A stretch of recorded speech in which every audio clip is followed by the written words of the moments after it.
Irmãos, semana passada retomamos o panorama bíblico e nós fizemos aqui uma breve revisão dos acontecimentos históricos e principalmente das datas de alguns eventos que nos ajudam a nos localizarmos ao longo da história bíblica.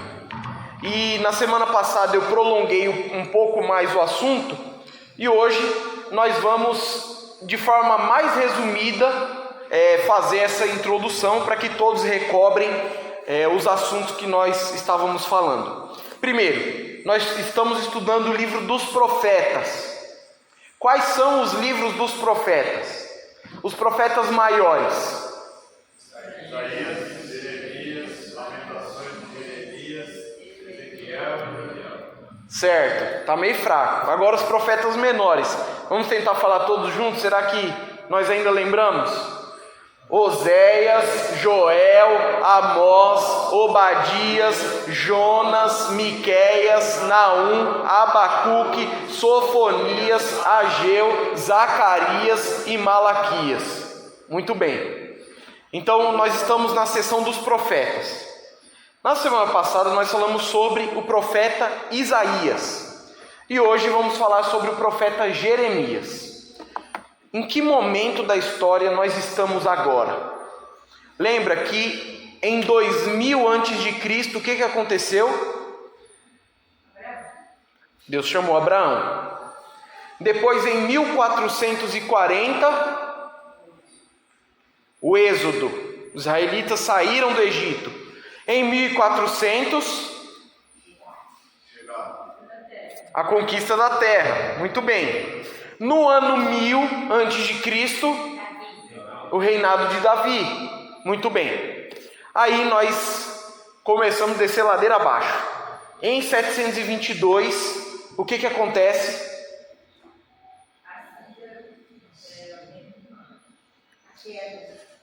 É a queda do reino do norte.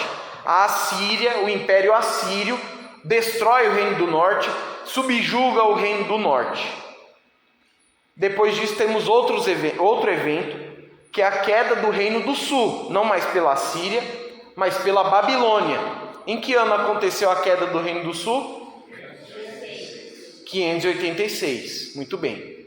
E aí o povo de Israel ficou alguns anos no exílio, e aí depois uma porçãozinha lá, um bocado de gente voltou, a grande massa da nação não retornou. Nós já estudamos isso aqui. Mas uma parte do povo retornou. Em que ano começaram os retornos? Aproximadamente. Lembra que foram 3 retornos que são descritos na Bíblia.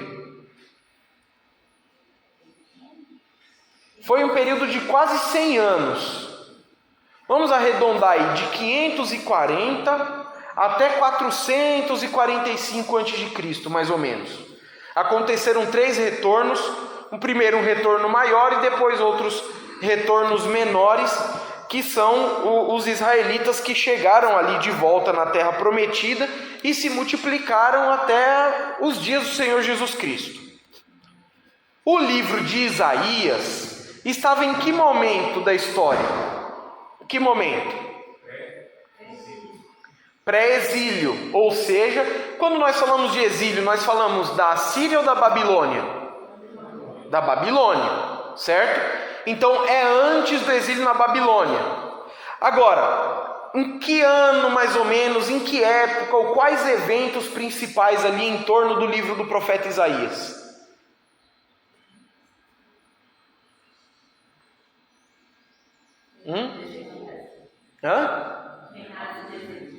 Teve o reinado de Ezequias, já no final do ministério de Isaías. A Síria conquistou o reino do norte.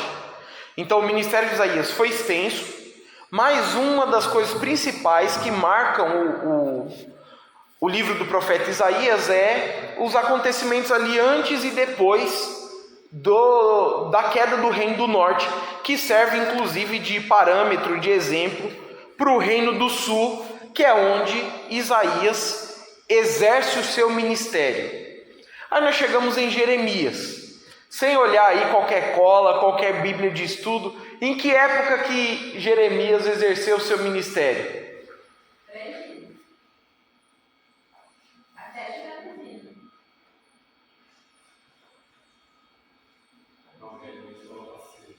Certeza? Certo.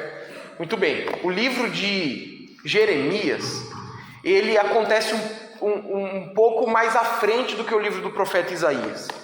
O livro do profeta Isaías termina ali no início do século VII a.C. Jeremias é mais tarde.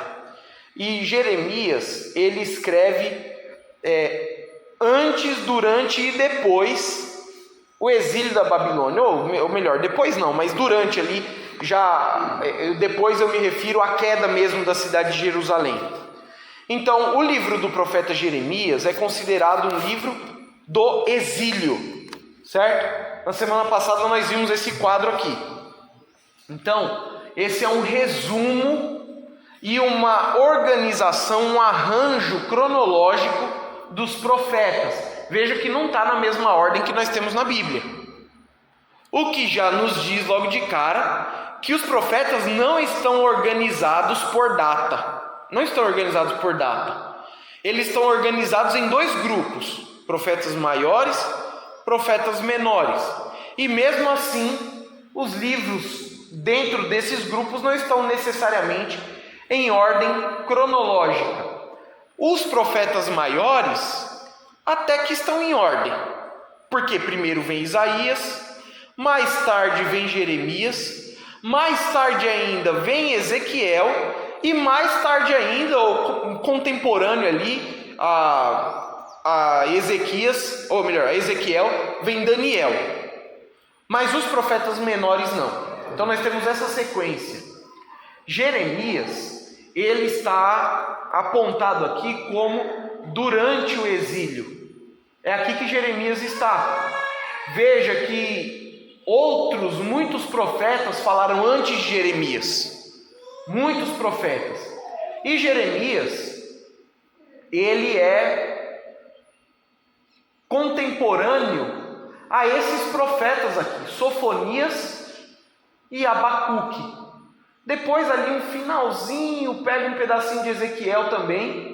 Mas basicamente os profetas contemporâneos a Jeremias são esses aqui. Então veja que nesse momento todos os profetas falam a Judá. Por quê? Porque o reino do norte já foi. E qual que foi a técnica da Assíria para subjugar o reino do norte? Eu comentei na semana passada. Exatamente, eles misturaram o povo, misturaram as culturas, misturaram as religiões. Os povos, pela conquista da Síria, iam perdendo a sua identidade, o seu nacionalismo, e por causa disso eles acabavam ficando ali mais fragilizados para reagir contra os poderes desse império. Bom, o livro do profeta Jeremias, ele envolve aqui muita história das guerras, da política daquela época, e isso é importante para nós entendermos o contexto do livro, mas nós vamos chegar lá. Primeiro eu quero falar aqui dos aspectos mais gerais sobre o livro. Primeira coisa é o título. Como eu disse semana passada, todos os livros dos profetas, com exceção de um, levam o nome do seu autor, certo? O único que não leva o nome do autor é o outro livro de Jeremias, que é Lamentações. Mas todos os outros levam o nome do autor. E aí tem o significado de Jeremias, mas não é um significado muito preciso não, porque existe certa dúvida se essa pode ser mesmo, ou esse pode ser mesmo o significado da palavra. Mas seria Javé exalta ou Javé funda. Enfim, pode estar relacionado ao que nós temos ali em Jeremias 1,10. Olha aí rapidinho. Jeremias 1,10 é o chamado de Jeremias. Jeremias 1,10. Olha, no dia de hoje te estabeleço sobre as nações e sobre os reinos, para arrancares e derrubares, para destruíres e demolires, e também para edificares e plantares. Então, talvez tenha a ver aí com o teor do ministério de Jeremias. Agora, o que é interessante sobre Jeremias, e a maioria dos autores, dos materiais de consulta aí dizem isso, que ele é o profeta de quem nós temos mais informação. Sabemos de onde ele veio, qual era a família dele, nós sabemos a condição econômica dele, sabemos vários aspectos em torno da vida desse homem que é Jeremias. Primeira coisa é que ele é de Anatote. O que isso significa? Anatote era uma cidade no território da tribo de Benjamim, embora Jeremias não fosse benjamita. Jeremias, na verdade, ele pertencia à tribo de Levi. Ele vinha de uma linhagem sacerdotal. E inclusive, alguns especulam, ele pode ser descendente do sumo sacerdote Abiatar, que nos dias de Salomão foi deposto da sua função e foi expulso para a terra de Anatote. Foi exilado lá na terra de Anatote. Então nós temos essas informações sobre Jeremias. O texto não nos diz nada se em algum momento ele realmente exerceu a função sacerdotal no templo. Lembra que havia um ciclo, um revezamento de quem ficaria responsável pelas atribuições do templo. Pelo que nós lemos aqui no livro de Jeremias, nós não conseguimos obter essa informação. Mas é interessante saber isso sobre o profeta Jeremias. Ele foi chamado ainda muito jovem para o ministério. Então nós temos aqui no capítulo 1, lá a partir do versículo 4, no começo ali ele vai falar sobre o contexto e vai até dar essa identidade lá de Jeremias. Olhem aí, vamos ler do versículo 1. Palavra de Jeremias, filho de Ilquias. E aí também tem uma observação, esse Ilquias não é o Ilquias que achou a lei lá no templo nos dias do rei Josias. É outro Ilquias, era um nome comum. De qualquer forma, Jeremias era filho desse Ilquias, um dos sacerdotes que estavam em Anatote, na terra de Benjamim. A ele veio a palavra do Senhor nos dias de Josias, filho de Amon, rei de Judá, no 13º ano do seu reinado. E lhe veio também nos dias de Jeoaquim, filho de Josias, rei de Judá, até o fim do 11º ano de Zedequias, filho de Josias, rei de Judá, até que Jerusalém foi levada em cativeiro no 5º mês. Então, temos aqui a origem e a duração do ministério de Jeremias, que foi muito extenso. O rei Josias começou a reinar ainda criança, certo? E aí ele trouxe uma situação de restauração espiritual para Israel. Foi os dias em que Jeremias começou a exercer seu ministério. E depois Jeremias termina o seu ministério no cativeiro. Ok? Vamos entrar em mais detalhes sobre isso depois. Agora o versículo 4. A palavra do Senhor veio a mim. Antes que eu te formasse no ventre, te conheci. E antes que nascesse, te consagrei e te designei como profeta às nações. Então eu disse: Senhor Deus, eu não sei falar, pois sou apenas um menino. Mas o Senhor me respondeu: não digas, sou apenas um menino, porque irás a todos a quem eu te enviar e falarás tudo quanto eu te ordenar. Não temas diante deles, pois estou contigo para te livrar, declara o Senhor. Então o Senhor estendeu a mão, tocou-me a boca e me disse: ponho as minhas palavras na tua boca. Olha, no dia de hoje te estabeleço sobre as nações e sobre os reinos, para arrancares e derrubares, para destruíres e demolires, e também para edificares e plantares. E assim continua.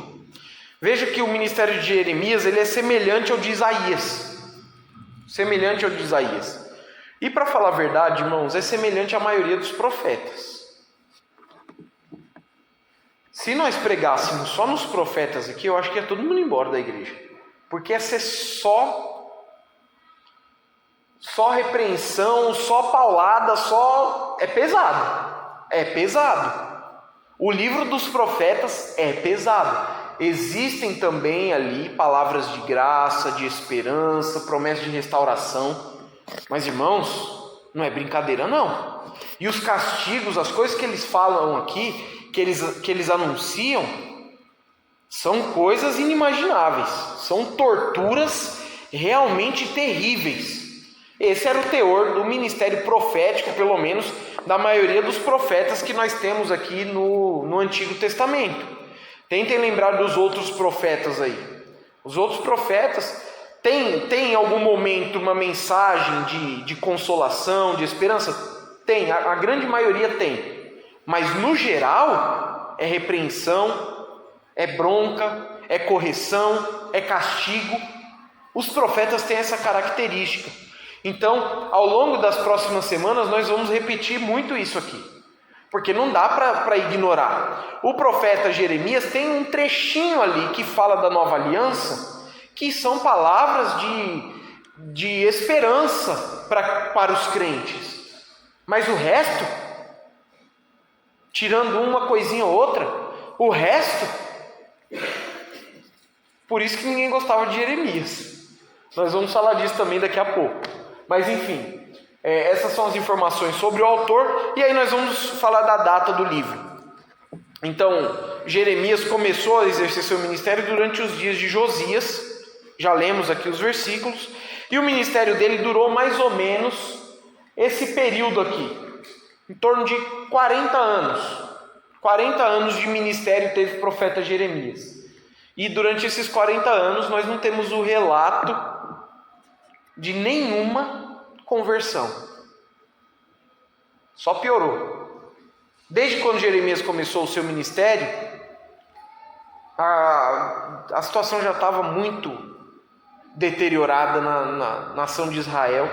Aquela decadência espiritual que nós falamos no livro do profeta Isaías, aqui já está muito acentuada. O povo de Judá já estava pior do que o povo do norte quando foram destruídos pela Síria. A situação aqui era realmente terrível. E aí então nós temos esse período aqui do ministério de Jeremias, de 627 a 582. Mas tem um trecho no livro que é posterior. Nós temos um trecho no livro que é de quase 20 anos depois do final do ministério de Jeremias, que é um texto escrito quando Jeremias já foi levado à força de Jerusalém. Quem não sabe, no final da vida de Jeremias, quando a cidade de Jerusalém caiu, alguns israelitas ainda tinham esperança de receber apoio do Egito contra a Babilônia, e eles foram se refugiar no Egito. Jeremias não queria ir, mas Jeremias foi levado à força. O trecho que nós temos lá no capítulo 52 é um fechamento do livro, a forma como Deus mostra o que aconteceu com o rei Joaquim lá no final, lá no Império da Babilônia, e como Deus também estava preservando ali a linhagem davídica para a restauração do reino, porque Zedequias não era da linhagem correta. Ele na verdade era um sobrinho de Jeoaquim. Ele era um sobrinho de Jeoaquim que foi colocado no poder pelo imperador da Babilônia. Enfim, o fato nós temos esse trecho no final, e temos duas possibilidades. Ou ele foi escrito por Jeremias mesmo, porque o livro dá evidências de que ele recebeu uma organização posterior, e eu já vou falar mais sobre isso com os irmãos. Ou pode ter sido escrito por outra pessoa. Alguns dizem Baruque. Lembra que Baruque era um dos companheiros no ministério de Jeremias. Pode ter sido escrito por Baruque, ou pelo mesmo autor lá do finalzinho do livro de 2 Reis, que conta ali os eventos em torno da queda de Jerusalém e etc. Nós não sabemos. O que nós sabemos é que o capítulo 52 é de um período posterior, talvez uns 20 anos mais tarde do que a queda de Jerusalém, o final do ministério de Jeremias ali, e a sua migração forçada ao Egito. Então, o livro é escrito nessas circunstâncias e ao povo que está ali naquela situação, já no exílio, sem perspectivas de vitória militar, porque a nação já está derrotada, e Jeremias escreve então ao povo para que eles voltem ao Senhor, apesar de todo o castigo, e aliás, apesar não, motivados por todo o castigo que Deus está trazendo à nação, ok? Próximo ponto, irmãos, temos aí uma questão em relação à estrutura literária do livro. O livro de Jeremias é todo fora de ordem. Não dá para ler o livro de Jeremias como uma sequência. E não dá para fazer isso. E nisso ele se destaca em relação aos outros profetas. Porque os outros profetas têm uma organização melhor.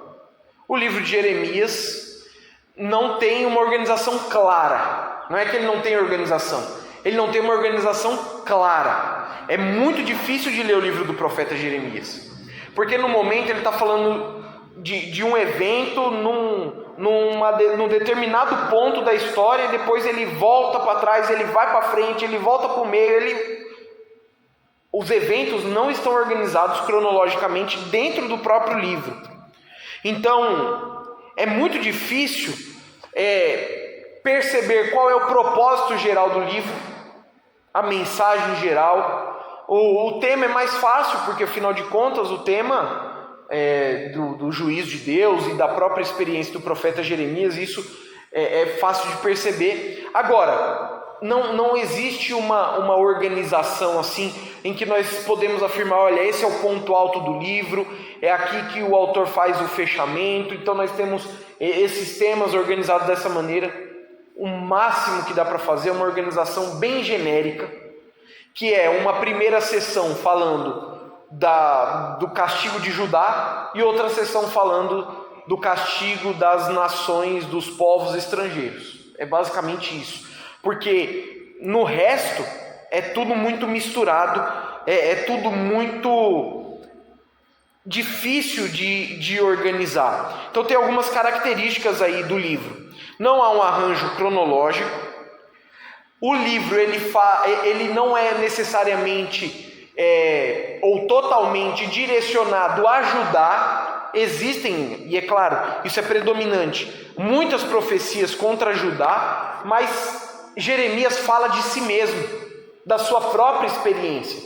Isso também destaca esse livro em relação aos outros profetas, porque Jeremias fala das suas condições difíceis, dos perigos que ele enfrentou, das experiências de quase morte, dos sofrimentos que ele passou. Ele fala então da forma como ele experimentou essa época, a forma como as pessoas reagiam ao seu ministério. Então ele é muito mais pessoal do que os outros livros dos profetas. Os outros livros dos profetas são mais impessoais. A exemplo de Isaías, que nós falamos semana passada. Isaías não fala muito de si mesmo.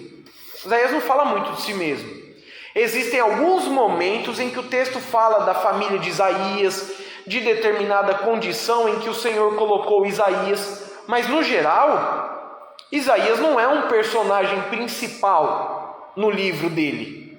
Jeremias é. Então é um livro de profecia que também tem a história de Jeremias. E tem a história de Jeremias, os seus diálogos com Deus, os seus questionamentos. Então o livro ele tem essas características, e por isso ele tem vários estilos literários. Quando nós falamos dessa falta de ordem clara no livro de Jeremias, não significa que ele tem uma qualidade literária baixa. Não tem, pelo contrário. Ele usa aí de várias formas de expressão, como discurso poético, discurso em prosa e narrativa em prosa. São questões aqui mais técnicas em relação ao gênero literário, mas enfim, o livro ele tem uma qualidade poética, literária, mas a ordem dele não é clara. Tem quem sugira que isso seja proposital para representar o caos do povo de Judá naquela época. Só que também não temos base para afirmar isso. É uma possibilidade. Talvez essa mistura, essa desordem, essa confusão nos assuntos, colocando assuntos diferentes em sequência, talvez seja para demonstrar realmente o caos da nação. Não temos como afirmar isso. E o único arranjo que é possível fazer é mais ou menos nesse sentido aqui, irmãos. Do capítulo 2 ao 45, o julgamento de Judá, e do 46 ao 51, o julgamento dos gentios. Embora nesses trechos também tenham palavras aos gentios ou palavras a Judá intercalados. Essas duas divisões só mostram o que é mais, o que se destaca mais, o que é predominante em cada uma dessas seções do livro. Tá? Então tem algumas outras propostas de organização, vários estudiosos vão fazer tentativas diferentes de organizar o material, enfim, é um pouco difícil fazer isso. Mas tem algo interessante, que é a tentativa de fazer uma organização cronológica dos eventos que Jeremias cita. Então, não sei se vai dar para visualizar muito bem por aí, e fora isso está em inglês, mas vamos tentar entender isso daqui. Esses pontos aqui identificam os capítulos do profeta Jeremias, do livro do profeta Jeremias, na linha da história. Então, cada faixa dessa é um período aqui de 5 anos, como os irmãos podem perceber. Cada faixa dessa é um período de 5 anos, e aqui nós temos a forma como os capítulos do livro estão distribuídos. Qual é a ordem, então, com respeito à data? Ele vai e volta para frente e para trás, e aqui nós temos a data mais antiga em cima e a mais recente embaixo. Então é uma montanha russa, sobe, desce, sobe, desce, sobe, desce, porque ele vai para o futuro, ele volta para o passado, vai para o futuro, volta para o passado, fala do presente, enfim. O livro tem várias misturas aqui com respeito a datas. Então, por exemplo, você lê até o capítulo 6, você está no reinado de Josias. Qual é o contexto do reinado de Josias? É um rei que está tentando trazer de volta a nação de Israel ao Senhor. Agora, depois nós chegamos no capítulo 7 aonde? Em Jeoaquim. Irmãos, Jeoaquim, ele estava fazendo alianças internacionais, procurando se aliar a outras nações para resistir os inimigos, por causa das batalhas militares e tudo isso, e ele não obedecia às palavras de Jeremias, ele não atendia a voz do Senhor. É um cenário totalmente diferente, Talvez seja interessante pegar um quadro como esse aqui e marcar lá na margem da Bíblia, aqui é tal período, aqui é tal período, porque isso aqui ajuda muito na leitura do livro do profeta Jeremias, ajuda muito. Do contrário, a leitura fica tumultuada, porque a organização é tumultuada, como os irmãos podem ver aí. Pode falar, irmão. Os eventos da lei, o senhor vai falar? Reforma de Josias, depois ali embaixo. Aqui então a gente tem a reforma de Josias, depois a gente tem aqui o levante de Nabucodonosor, que vai ser os eventos em torno ali do início do cativeiro contra Israel e tudo isso. Eu já vou falar um pouco da conquista da Babilônia, do Império da Babilônia. Depois nós temos aqui a primeira deportação, a segunda deportação. Depois nós temos aqui uma rebelião, tá? E depois a deportação final. Eu vou já citar esses eventos aí mais à frente para os irmãos, tá bom? Mas veja que esse quadro aqui, ele ajuda bastante, ok? Para entender o momento em que as coisas estão acontecendo no livro.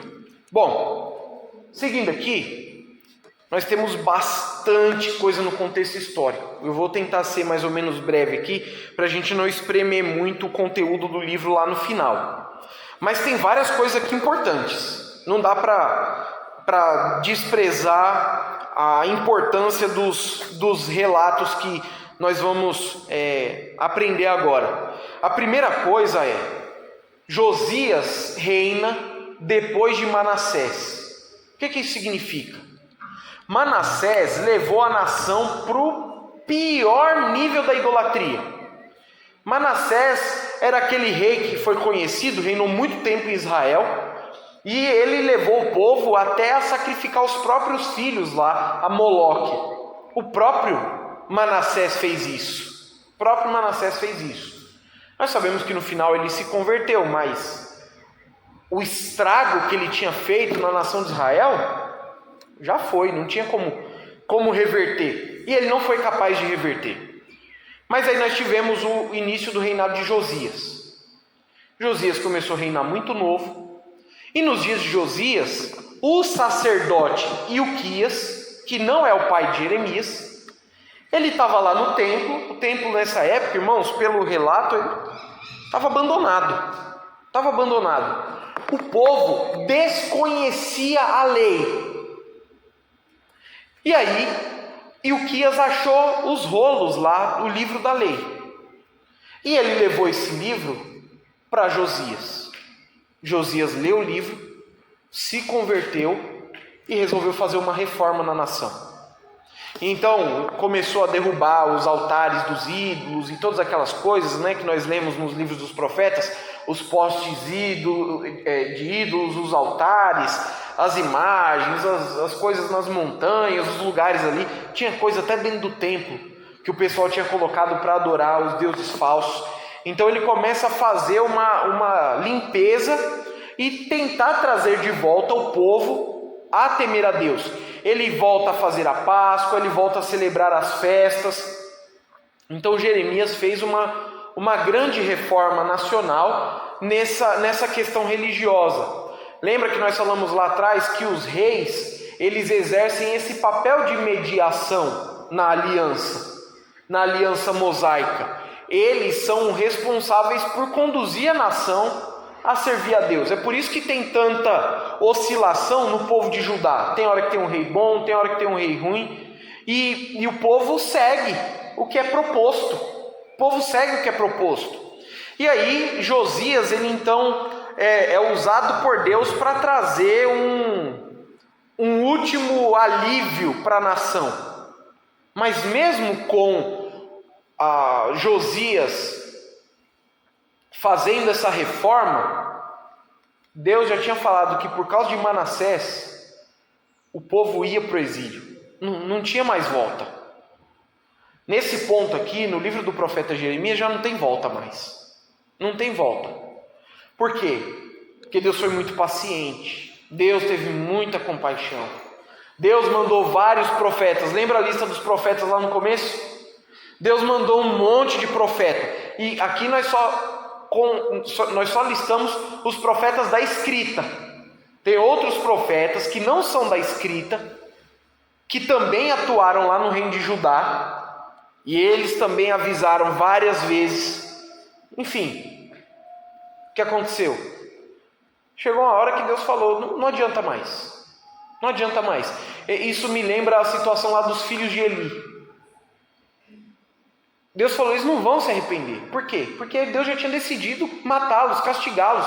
A situação já era irreversível. É a mesma coisa com a nação de Israel aqui. O povo não ia voltar atrás, o povo não ia se converter, o povo não ia agora se apegar ao Senhor. Já foi, Deus já tinha decidido punir a nação. E então nós temos aí os 55 anos de idolatria sob o reinado de Manassés, depois ali um alívio nos dias de Josias, mas o cenário da destruição, do caos já estava determinado. Aí nós temos então a queda do Império Assírio. Lembra que a Assíria era muito poderosa, era muito violenta, muito cruel, ela era aterrorizante às nações, aos povos, porque ela realmente vinha e trazia torturas terríveis aos povos que ela subjugava. E começou a se levantar a Babilônia como uma concorrência ao domínio da Assíria. A Síria começou a enfraquecer politicamente, militarmente falando, até que a Babilônia destruiu Nínive, que era a capital da Síria, em 612. Veja que os eventos são todos muito próximos à opressão lá sobre Judá. Mas em 612 a.C., a Babilônia enfrentou a Síria. Nesse tempo, a Babilônia tinha se aliado aos medos, que eram um outro povo daquela região, já uma nação bem forte. Nós sabemos que depois da Síria, Babilônia, o próximo império é o Império Medo-Persa, que é uma aliança também entre dois povos. Mas os medos já tinham bastante destaque e proeminência nesse momento. Nínive é a mesma cidade que o profeta Jonas? A mesma cidade. Deixa eu mostrar aqui para os irmãos bem rapidinho, que depois nós vamos falar de Jonas, né? Mas olha só, Jonas foi em 760, quase 150 anos antes. Jonas foi lá, falou e o povo se arrependeu. Mas depois vieram outras gerações que não conheceram o Senhor. Naum falou contra o povo de Nínive e o povo não se arrependeu. Certo? Então nós temos aqui esse período de Naum anunciando aqui a destruição de Nínive, e essa destruição realmente aconteceu. Voltando aqui para onde nós estávamos, nesse momento então houve uma batalha e a Babilônia destruiu a Síria. A Síria ainda não tinha perdido todo o seu domínio, todo o seu poder, mas já foi uma grande derrota, até que depois a Síria foi derrotada mesmo e subjugada pela Babilônia em 609. Em 609 aconteceu uma batalha em Arã, e a Síria, mesmo recebendo o reforço do Egito, que essa é uma questão bem importante para entender o entorno ali do livro do profeta Jeremias, mesmo recebendo o apoio do Egito, foi destruída pela Babilônia. E aí então nós temos a partir desse momento o domínio, o poderio da Babilônia sobre as nações. Mas tem um detalhe: a Babilônia conquistou ali, destruiu a Síria. Entretanto, não significava que automaticamente todos os povos que foram subjugados pela Síria se renderam à Babilônia. Contrário disso, o Egito aproveitou essa brecha e o Egito dominou ali a região, inclusive onde está a terra prometida, a terra do povo de Israel. Então nós temos um intervalo curto de tempo aí, poucos anos, mas o Egito, nessa lacuna de tempo, até que a Babilônia conquistasse também aquela região, era o Egito quem mandava ali. Tanto que o faraó Neco fez uma aliança de suzerania e vassalagem com o rei de Israel, que nessa época era o rei Jeoacás. Foi Jeoacás, só que Jeoacás foi deposto pelo faraó Neco. E aí então nós temos o rei Jeoaquim, que foi esse rei que procurava ali fazer alianças conforme a conveniência. Judá se submeteu ao Egito como uma resistência à Babilônia, e prestando também vassalagem ao Egito. Eles tinham que pagar impostos, havia ali um contrato de Israel com o Egito, que é o que aconteceu nesse momento da história. O Egito se aliou à Síria porque o Egito entendeu que poderia obter alguma vantagem política, e de fato conseguiu, provisoriamente. Conseguiu avançar ali o seu território, o seu domínio, mas isso não foi o suficiente para deter a Babilônia. Ao contrário disso, Isso foi, no fim das contas, grandes prejuízos à nação de Israel. Se os irmãos olharem comigo lá em 2 Crônicas, vamos olhar aí até para ver essa questão da forma como aconteceu a relação de Israel com o Egito nessa época. 2 Crônicas, capítulo 35.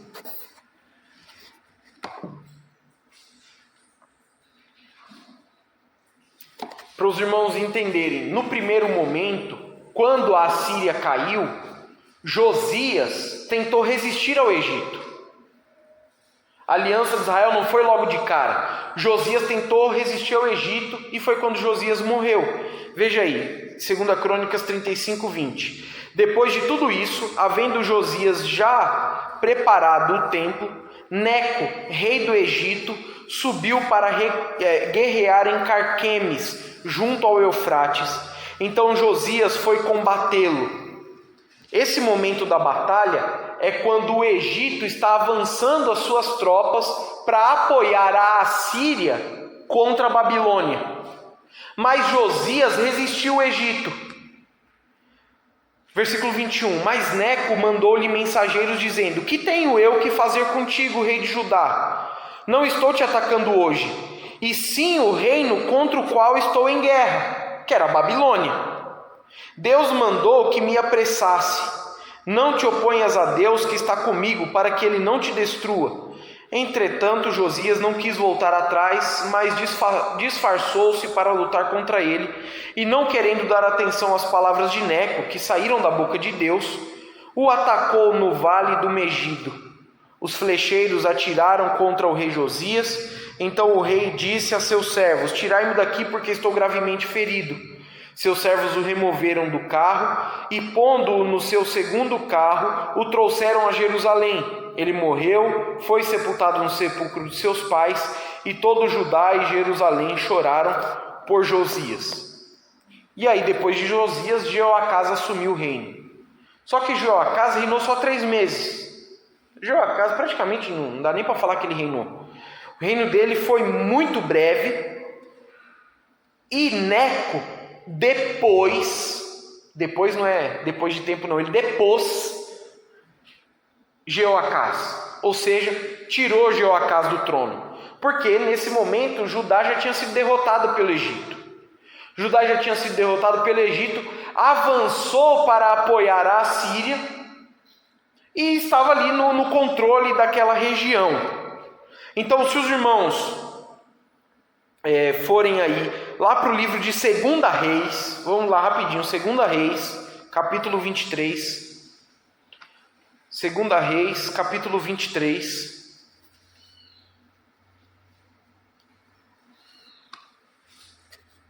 Versículo 31. Ele diz: Jeoacás tinha 23 anos quando começou a reinar, e reinou 3 meses em Jerusalém. Sua mãe se chamava Amutal, filha de Jeremias de Libina. Ele fez o que era mal diante do Senhor, conforme tudo que os seus pais haviam feito. O faraó Neco mandou prendê-lo em Ribla, na terra de Amate, para que não reinasse em Jerusalém, e exigiu do país um imposto de 100 talentos de prata e 1 talento de ouro. O faraó Neco também constituiu Eliaquim, filho de Josias, rei em lugar de seu pai Josias, e mudou seu nome para Jeoaquim.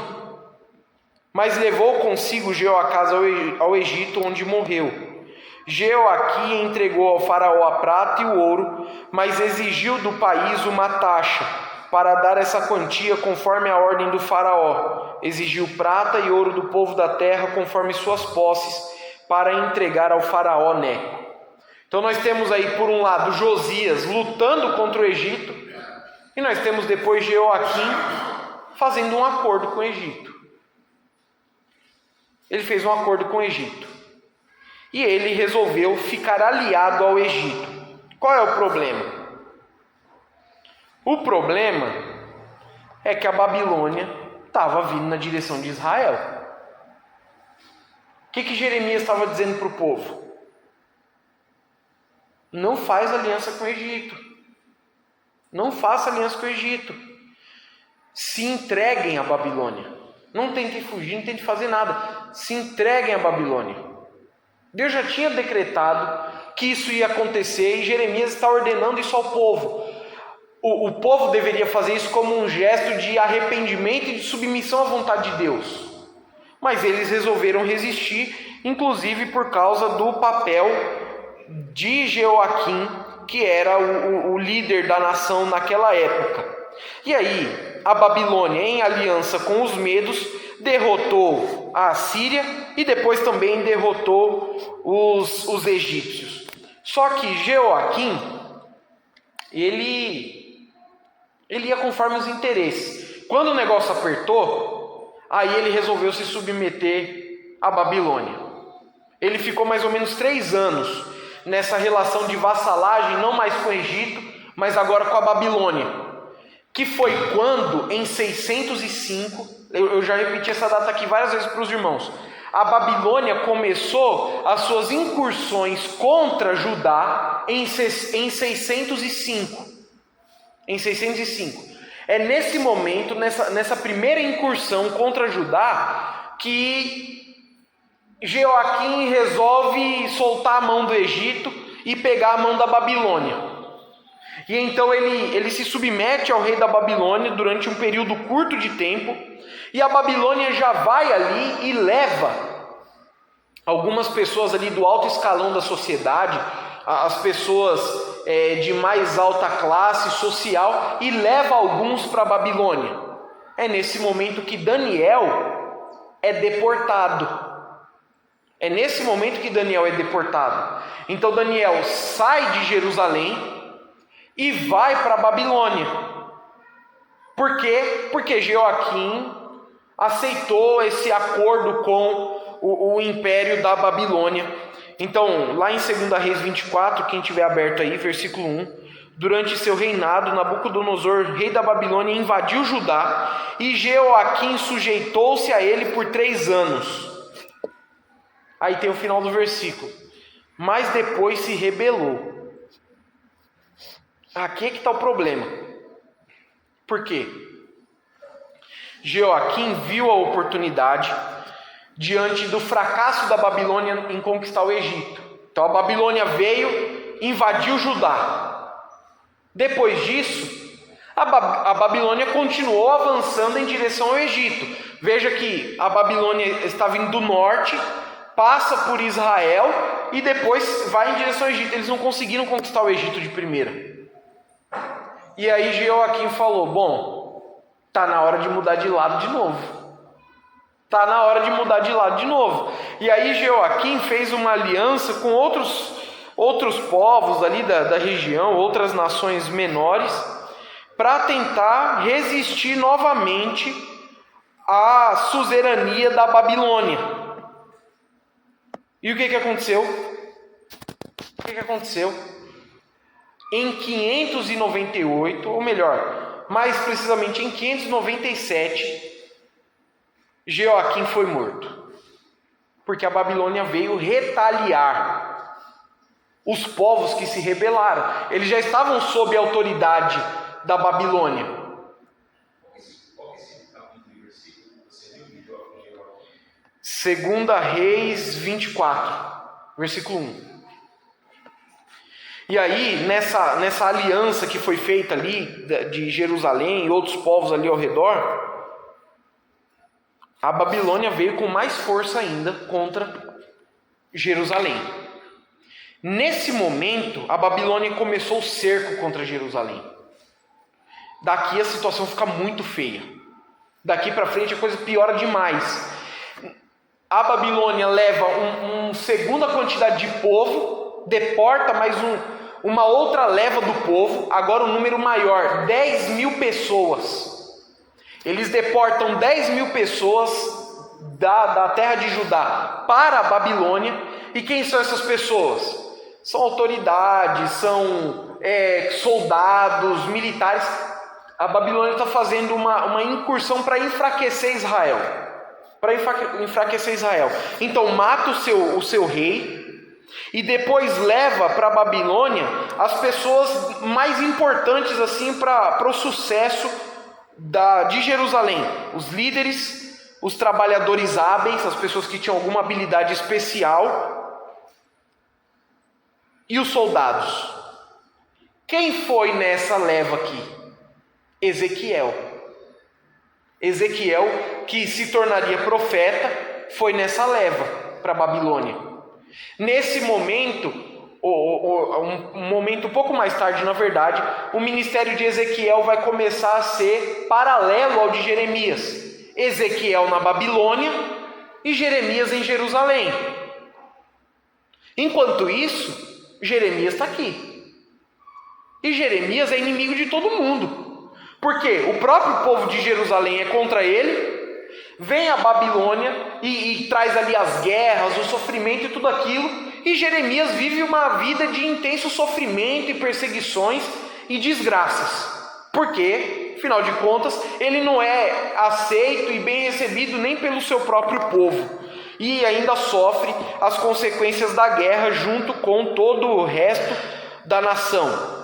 Então, também lá em 2 Reis 24, o texto conta sobre essa segunda deportação, mostra as pessoas que foram levadas, as riquezas do templo que foram roubadas e que foram levadas para a Babilônia, e assim por diante. Por fim, houve uma coligação, já praticamente 10 anos depois, de Jerusalém, Tiro e Amon. Houve uma coligação para tentar se desprender de novo da Babilônia. Veja que os israelitas, o povo de Judá, estava mantendo uma postura sempre de rebeldia contra a Babilônia. No primeiro momento, Jeoaquim se aliou com o Egito. Depois que apertaram o pescoço dele, ele virou amigo da Babilônia.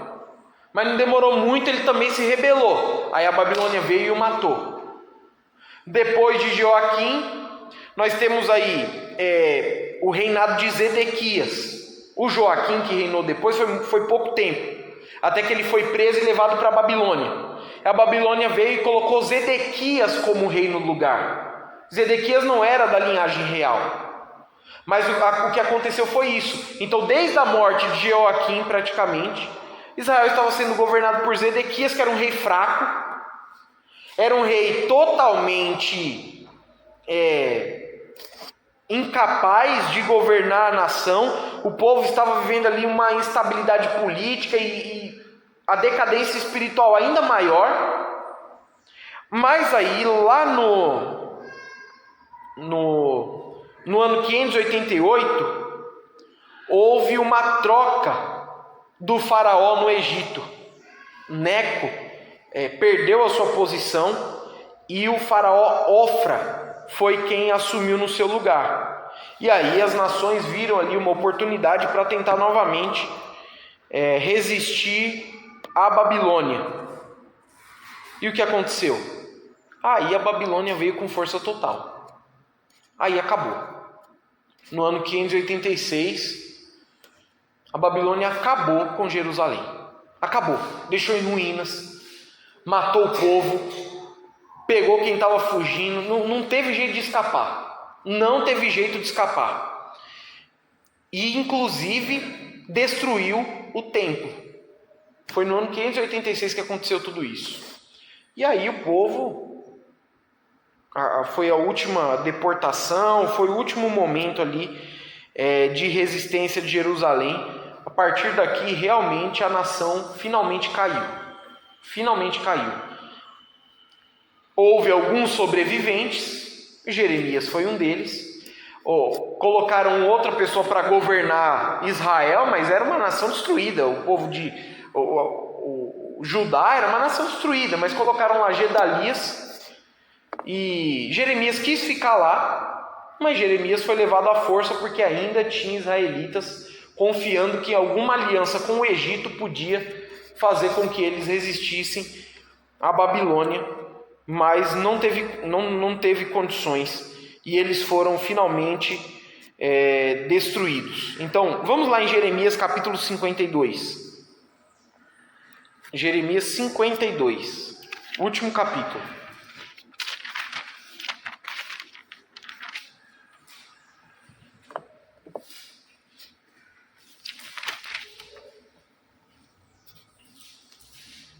Zedequias tinha 21 anos quando começou a reinar e reinou 11 anos em Jerusalém, ou seja, de 597 a 586. O relato bíblico bate certinho com as datas aí, os relatos históricos. O nome de sua mãe era Amutal, filha de Jeremias de Libna, e fez o que era mal aos olhos do Senhor, conforme tudo o que Jeoaquim havia feito. Chegou-se a tal ponto em Jerusalém e Judá, que por causa da ira do Senhor, este os expulsou da sua presença. E Zedequias rebelou-se contra o rei da Babilônia. No 9º ano do seu reinado, no 10º dia do 10º mês, Nabucodonosor, rei da Babilônia, e todo o seu exército atacaram Jerusalém, sitiaram-na e levantaram torres de assalto ao seu redor. Assim a cidade ficou cercada até o 11º ano do rei Zedequias. É o que eu acabei de falar. Em 588, Zedequias se rebelou. E aí a Babilônia veio e cercou a cidade. E foram 2 anos de cerco sem entrar nem sair ninguém. Sem entrar comida na cidade. Imagina, 2 anos sem entrar comida na cidade. Ao 9º dia, versículo 6, do 4º mês, a fome era tão severa que não havia comida para o povo da terra. Então abriu-se uma brecha no muro da cidade, e todos os guerreiros fugiram da cidade de noite pelo caminho da porta entre os 2 muros que fica junto ao jardim do rei, enquanto os babilônios estavam ao redor da cidade e foram pelo caminho da Arabá. Mas o exército babilônio perseguiu o rei Zedequias e o alcançou nas campinas de Jericó, e todo o seu exército se dispersou, abandonou-o. Então prenderam o rei e o levaram para Ribla, na terra de Amate, ao rei da Babilônia, que lhe pronunciou a sentença. E o rei da Babilônia matou os filhos de Zedequias diante dos seus olhos, e também matou todos os chefes de Judá em Ribla. Então cegou os olhos de Zedequias e o acorrentou. O rei da Babilônia o levou para a Babilônia e o manteve aprisionado até o dia da sua morte. Então o rei comprou briga com a Babilônia. Na hora que apertou, ele tentou fugir, largar o povo para trás, mas ele acabou morrendo. Então vamos finalizar aqui a leitura, porque o próprio texto aqui traz um relato histórico muito interessante. No 10º dia do 5º mês, no 19º ano do rei Nabucodonosor, rei da Babilônia, Nebuzaradã, capitão da guarda que servia ao rei da Babilônia, veio até Jerusalém e queimou a casa do Senhor e o palácio real, como também todas as casas de Jerusalém. Todas as casas importantes foram incendiadas por ele, e todo o exército babilônio que estava com o capitão da guarda derrubou todos os muros em volta de Jerusalém. Nebuzaradã, capitão da guarda, levou cativos os mais pobres, o remanescente da população que havia ficado na cidade, os desertores que haviam passado para o rei da Babilônia e o restante dos artífices. Mas Nebuzaradã, capitão da guarda, deixou que alguns entre os mais pobres da terra ficassem para serem viticultores e lavradores. Os babilônios despedaçaram as colunas de bronze na casa do Senhor, as bases e o tanque do bronze que estavam na casa do Senhor, e levaram todo o bronze para a Babilônia. Também tomaram as vasilhas, as pás, os apagadores, as bacias, as colheres e todos os utensílios de bronze com os quais se ministrava. De igual modo, o capitão da guarda levou os copos, os braseiros, as bacias, as vasilhas, os candelabros, as colheres e as tigelas. O que era de ouro levou como ouro, o que era de prata como prata. Bom, os irmãos depois, se quiserem, podem continuar a leitura aí. Esse é o contexto do ministério de Jeremias. Lembra o quadro que eu acabei de mostrar? Jeremias passou por tudo isso daqui. 605, quando foi Jerusalém foi atacada e Joaquim fez aliança com a Babilônia. Em 601 houve a rebelião de Joaquim. Em 598, o que aconteceu? O ataque. Joaquim foi morto. Zedequias começou a reinar. 10.000 judeus foram levados para a Babilônia. Depois disso, nós temos aqui no ano 586, depois da rebelião de Zedequias, a destruição final de Jerusalém. Agora dá para entender um pouco melhor o entorno da vida de Jeremias. E tem gente que chama ele de chorão. Não é? Todo mundo já deve ter ouvido falar, né? Jeremias, o profeta chorão. Por quê? Porque ele tem um livro que se chama Lamentações. E semana que vem nós vamos falar o significado de Lamentações. Mas veja que toda essa desgraça das guerras e de todo o sofrimento, elas acabam fazendo com que Jeremias, no seu relato aqui, fale das suas experiências como profeta e com isso demonstre as condições espirituais da nação. O povo estava envolvido em guerras, o povo estava decaindo cada vez mais na idolatria, o povo estava... A situação era terrível. E Jeremias falando que o povo vai ser derrotado, a Babilônia vai ganhar, se entreguem, aceitem que isso é castigo do Senhor. E aí que o povo odiava Jeremias mesmo, certo? Tem aqui um mapa para os irmãos terem uma ideia. A cor aqui não está dando para ver muito bem, mas eu queria destacar para os irmãos aqui o domínio da Babilônia, que é mais ou menos essa região toda aqui que eu estou circulando. Então, a Babilônia conseguiu conquistar todo esse espaço de terra, e veja que Jerusalém, Judá, está nessa região aqui. Essa é a região da terra de Israel, ok? Então foi realmente um grande império. Mas temos aí agora as questões em relação ao conteúdo do livro. O livro é um livro muito grande, certo? E nós temos aí esse tema. Jeremias relata a sua própria experiência como profeta em dias intensos de grandes acontecimentos políticos e militares em Judá, enquanto padece ao alertar o povo do castigo divino que se aproxima. Propósito do livro, pelo autor aí, Carlos Oswaldo Pinto: o intenso julgamento de Javé contra a infidelidade nacional à aliança é o prólogo necessário para o seu programa de estender a plenitude da bênção ao remanescente de Israel, cuja restauração ele mesmo garante. Então, esse autor aqui, ele olha para todas essas coisas e coloca como o foco central de tudo a necessidade desse castigo, dessa punição, para que em seguida venha aquilo que Deus prometeu, que é a restauração do povo de Israel sob a nova aliança. Então existe essa perspectiva no livro de Jeremias. O povo precisa passar por esse castigo.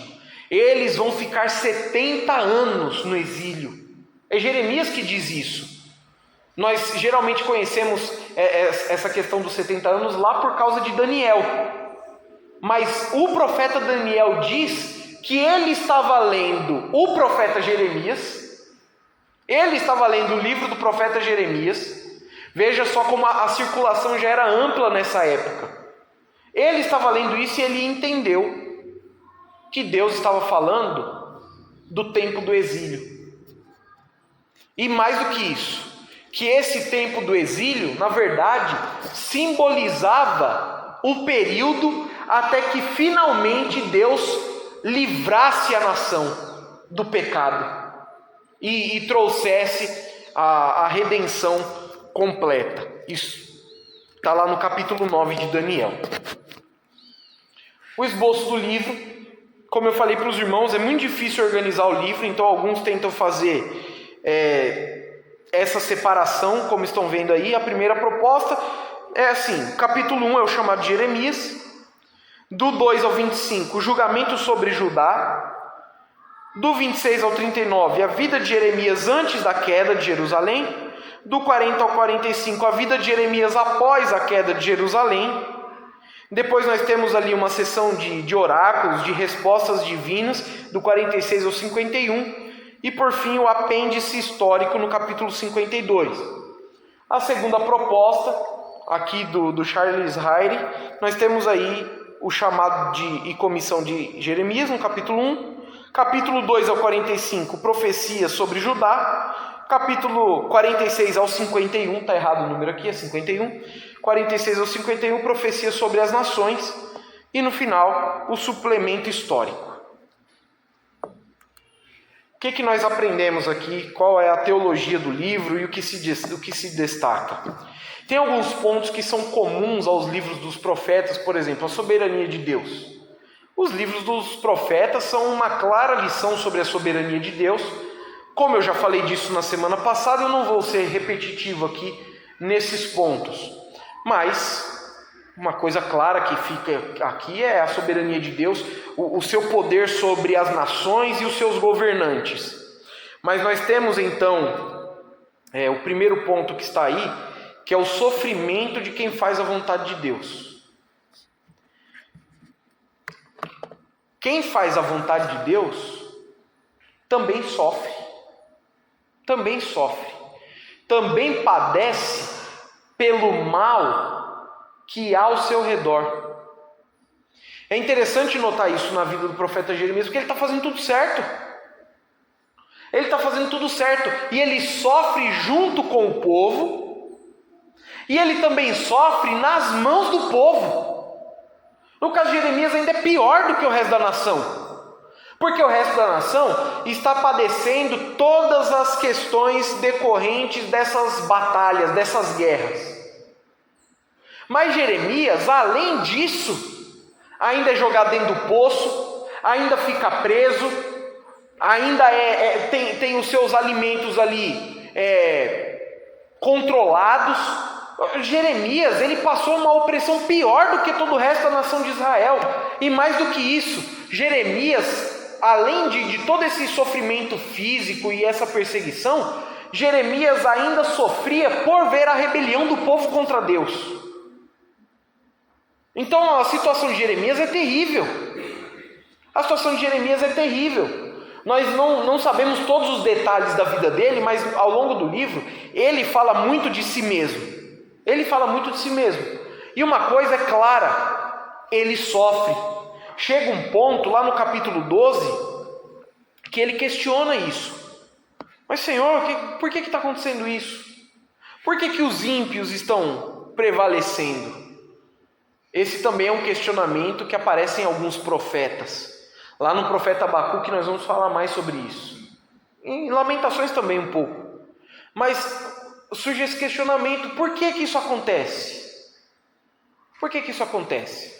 E a resposta do Senhor é que os ímpios também serão castigados.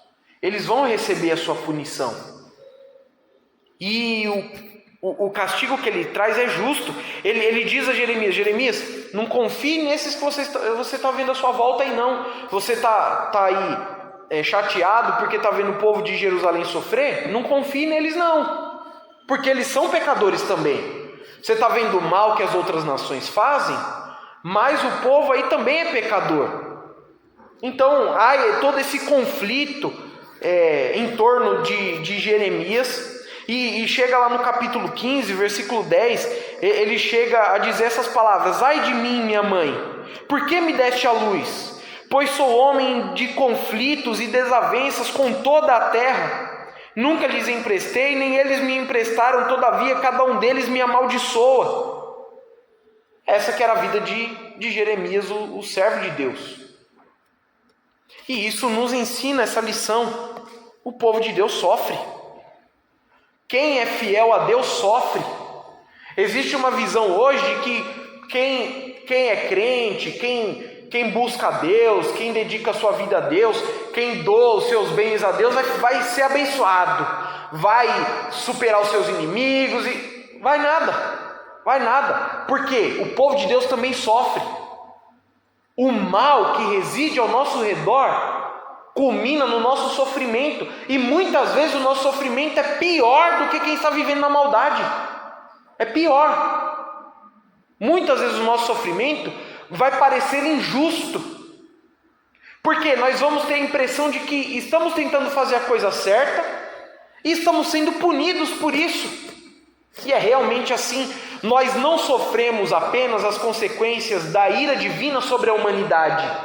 Nós também sofremos as consequências do ódio dos homens ao Senhor.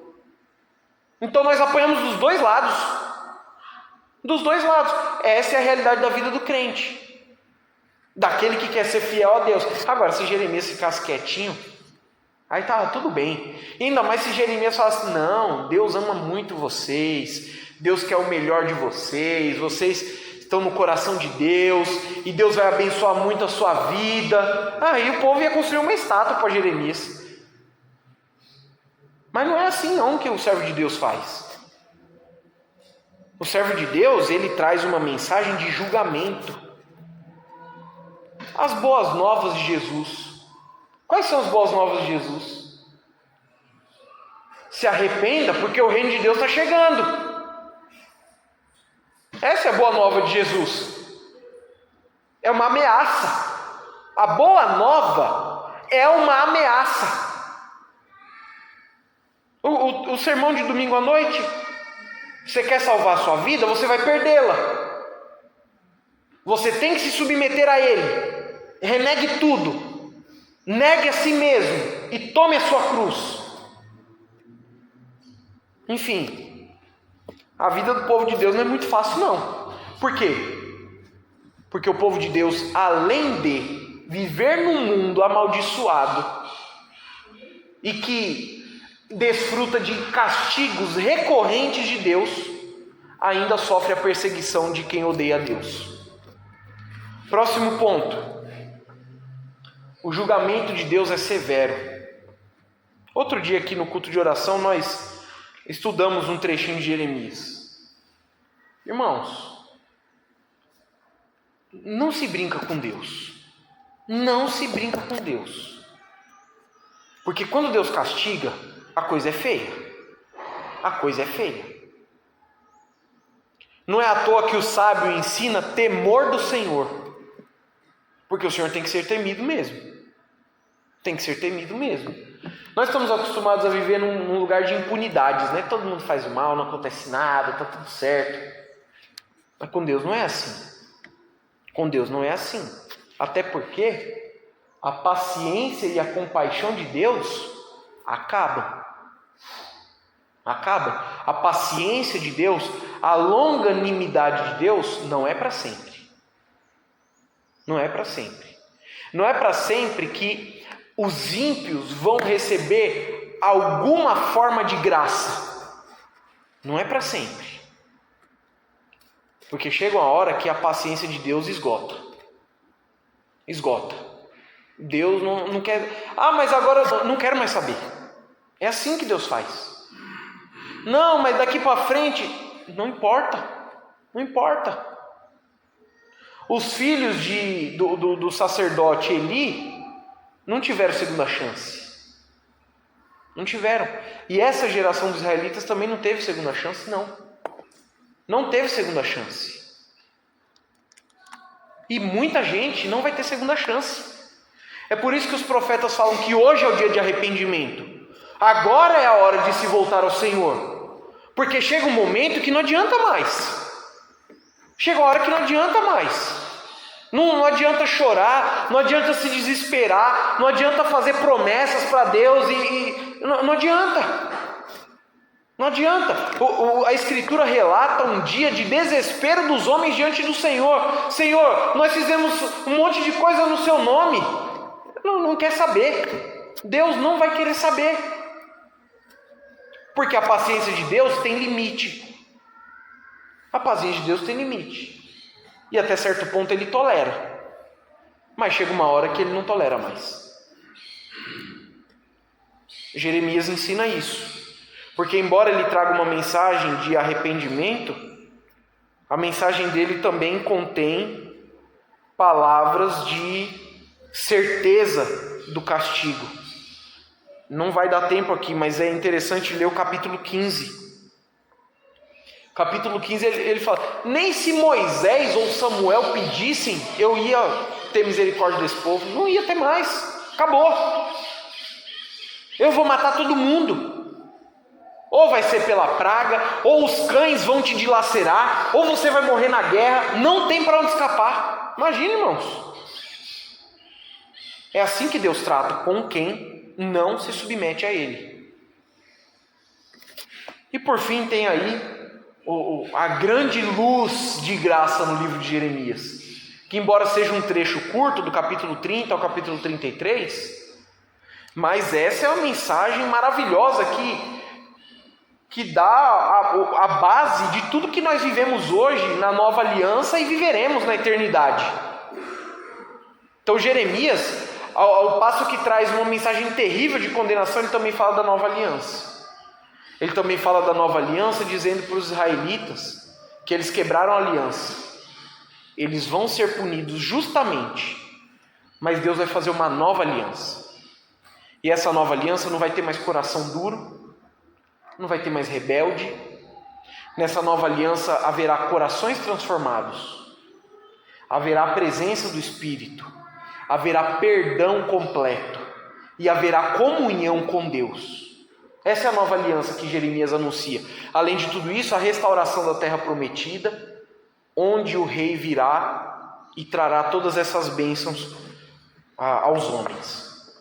Então, irmãos, esse é o livro de Jeremias. Ok? Nós vamos passar no livro de outros profetas aqui. Tem muito mais cacetada para vir. Porque é pesado.